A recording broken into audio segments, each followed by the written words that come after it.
Good morning guys. So wala tayo lang lingaw no kundi manghinlo ta ani ato ang solar. Gumikan kay napuno na siya og abog mga uling-uling mao di ay nga dili ni siya musigas panahon sa kagabion. Wala akong gikuha dito sa atop ug akong gitan-aw pertindigahan ng uling. So ang pamaagi aron nga mobalik siya og charge. So ako ang gikiskisa ni iyahang panel no, panel may ngalan siguro ani. So napuno na gyud og uling.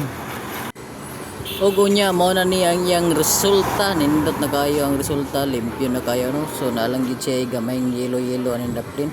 So dili na nato nakwaon kay mo charge sa mga gihapon ni kung ato. Og pagkahuman og limpyo no kay nakita man nato nga perti yung inita karong udtuha mo na nga atoan na lang yung gi-charge ug gibulag sa init ug nakita ninyo nga naay nag sidlak din dapita og nga color pula. Gipasabot na siya nga ni charge na siya og pwede na siyang magamit. So nagkarga na ang iyahang nabanay battery tingali. So nagkarga na iyang battery diha og energy.